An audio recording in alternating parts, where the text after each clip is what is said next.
I'm sick. Oh, fucking hell, Danica was in the booth again. Procedure, everyone. What's the procedure? Stay calm! Wait. Everybody just calm down!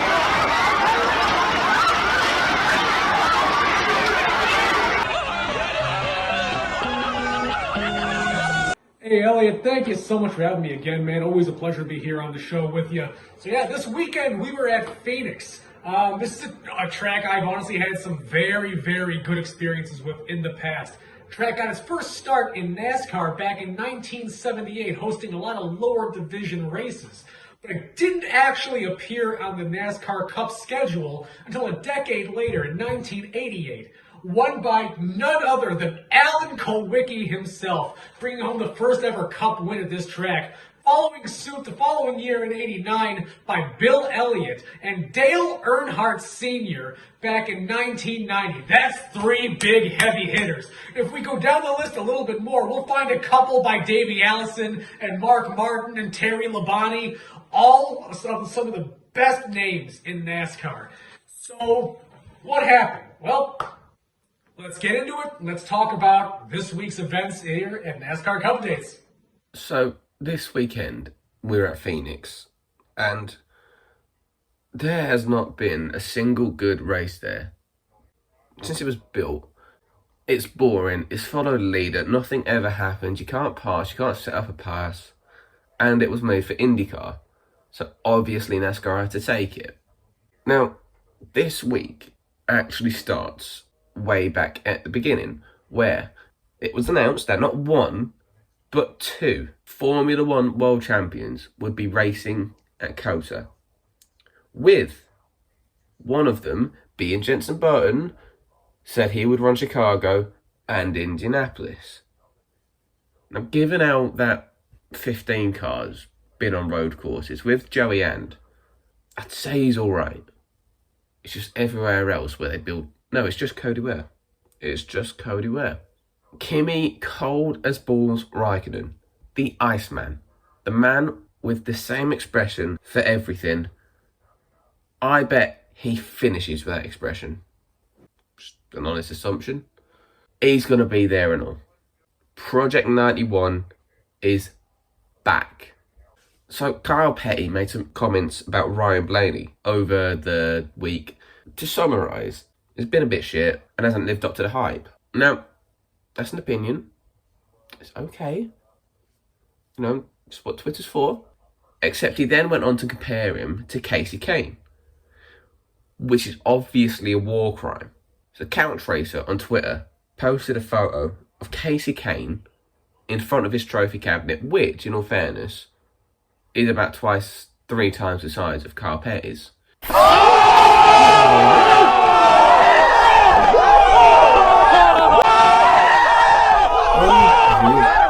Unreal. They also went on to compare Kyle Petty and Ryan Blaney's stats. And I have them here. Kyle Petty has 829 starts, has 8 wins, 52 top 5s, and 173 top 10s. He's basically got a win per 100 starts. Ryan Blaney has 273 starts, has 7 wins, 61 top 5s, and 114 top 10s. So what I'm getting at here is that Kyle Petty's shit.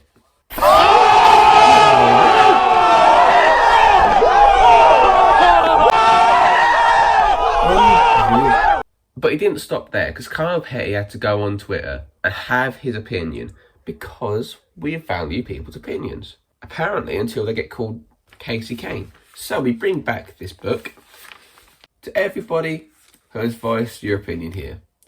I appreciate it. That's what Twitter is for. To give everyone a voice. Respect to you all. Very nice. Very modest. Sounds like he stayed calm. Handled it in the best way. No, there's more. He finished that by saying thanks for playing. He's so pissed off with what he said. He can't, because it's been screenshotted about 1 million times. Everyone said something about it. Oh, he's fucked up big time here. He then put out another tweet saying he's clarifying his comments, So let's be honest. He's going to change what he said. That's all that's going to happen. It's on Nate Ryan's podcast, so I didn't go watch it. But I am an investigative journalist. I need to make my own assumptions here. So I have. Kyle Petty is only where he is today because of his family name. He is the Marco Andretti of NASCAR. He pretty much is Jesus without talent.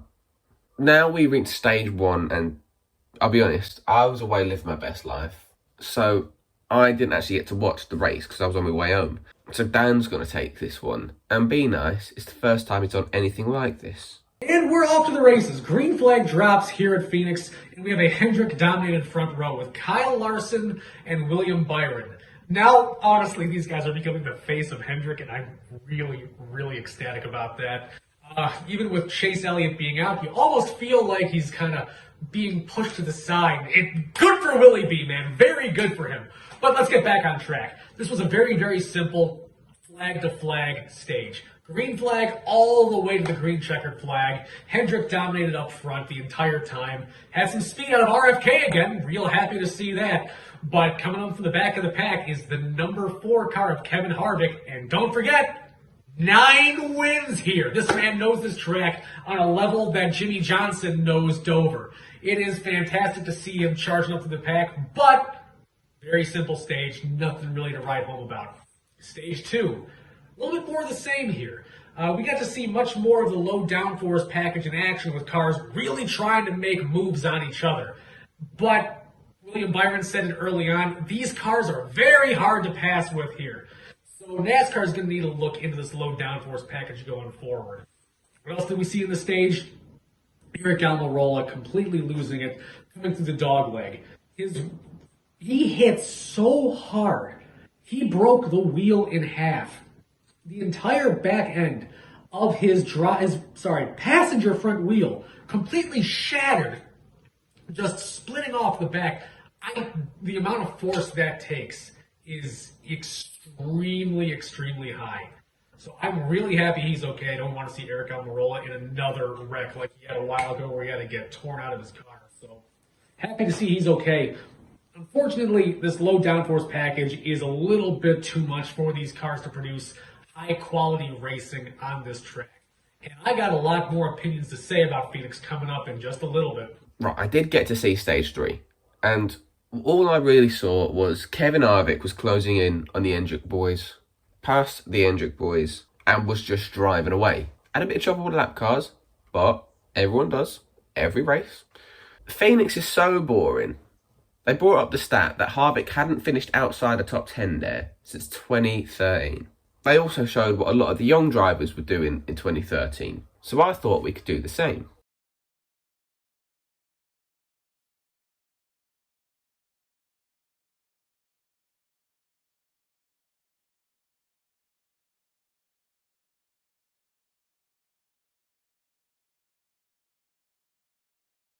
So nothing happened until we reached the final 10 laps. Harvick was leading, Larson was second, William Byron was high up, I was winning my fantasy league, and then Harrison Burton spun. He's a hack. He's just a hack. He's just an absolute hack. Hackison Burton. It's not the best one, but it's going to stick for now. Everybody pitted, then we restart with under 5 to go, and then Ty Gibbs, Noah Gragson, and AJ Allmendinger crash. So, we're now on overtime. The field gets reset. Denny Hamlin, he sees red. They restart to take overtime. Ross Chastain's on his outside. Denny Hamlin overdrives. No way he's making it. You're coming with me, buddy. You're coming with me, buddy. Denny Hamlin has been penalized following his intentional contact with Ross Chastain. They went from finishing inside the top 10 to finishing outside the top 20. So now Denny's actually got him back on that final restart with Ryan Blaney on the front row. He hasn't won in more time than Martin Truex. I've done that list twice. You can go back and watch that. The man who hasn't won a race since the dawn of time. Since that time, there have been 2 champions, 44 races, a new car, 2 concussions, the Hail Melon was invented, Cole Custer got booted to Xfinity, Ryan Newman didn't get a contract, Ryan Preece did, there were hella rookies. NASCAR announced a lineup for a Le Mans venture. I got a new job. The threat of World War III came back up, Russia invaded Ukraine, Queen Lizzie died, Pakistan decided it could swim, and I had a video do alright on TikTok, and my Instagram hit 84 followers. Ricky Stenhouse Jr. won the Daytona 500, and Kyle Busch made Toyota look like a bunch of twits. I'm not here to do everything for you. I'm here to make videos and have fun. Go do your own research for once.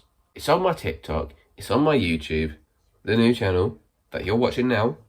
Subscribe. Blaney's got a run down the backstretch, takes it 3 wide with Kyle Larson and Woody Byron. I don't want to be a spoiler, but Slick Willie B won in Phoenix. Now he's gone back to back with 2 of those massive hats that don't actually look great. We are now calling overtime Byron's bitch. Now, we're on to a new segment where Dan likes to share his strong opinions.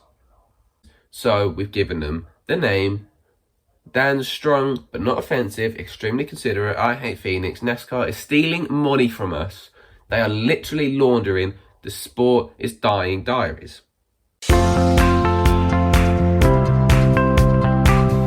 So now we're going to be taking us to a brand new segment of the show where I will be giving you folks my honest opinion on a lot of new aspects of the sport. Some good, some bad, things I would love to see leave, other ones I want to see come back, more of, less of. I'm really excited to get into this.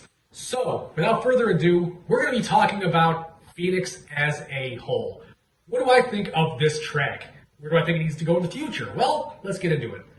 Phoenix, I love this track to death. I think it's such a very unique and just utterly cool design. That dog leg, oh my god, the amount of times you'll see cars 5 and 6 abreast, that is crazy to think of in a track this size. But that being said, I think this track has some serious issues.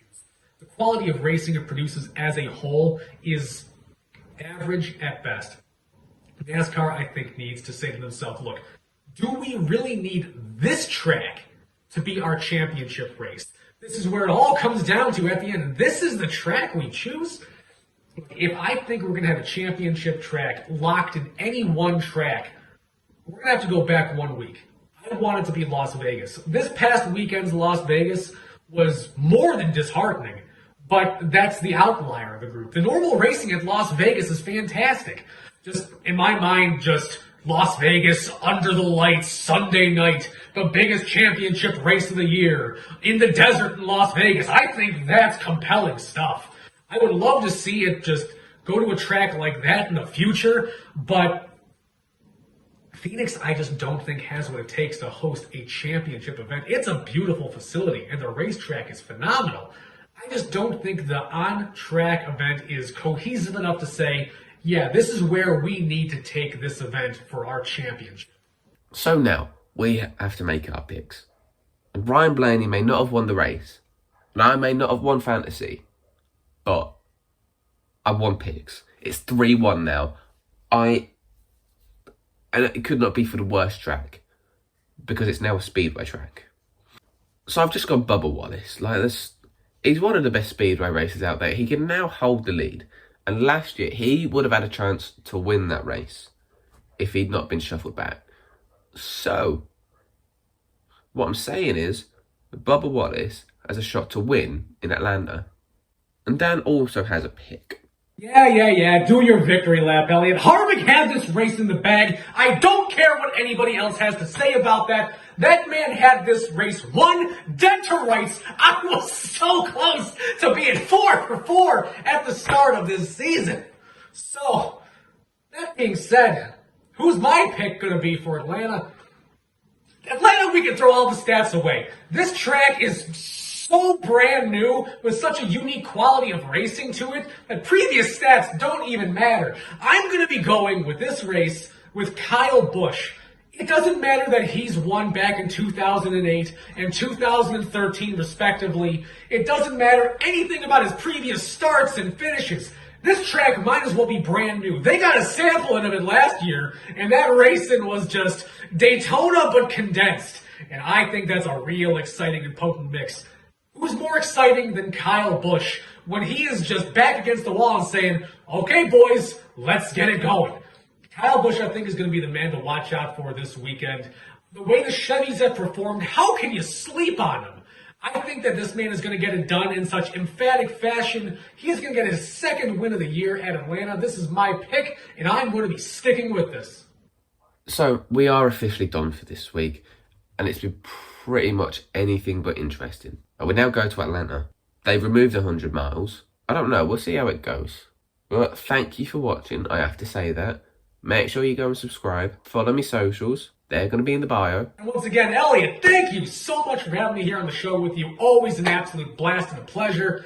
So, yeah, I want to thank everyone at home for watching, man. I'm really excited this season's getting back off to a good start. And, yeah, anybody watching at home, please give us a like and a follow. It really helps the channel. We want to keep on growing and making more good content for everybody watching. We want to hear your opinions down in the comments below. Let us know how wrong I am, how right he is. Give me a follow on Twitter at CupdatesDan. I'm always happy to chat and talk NASCAR with everybody and anybody out there. But to everybody else watching at home, thank you so much for tuning in, and y'all just have a good night now. Cheers.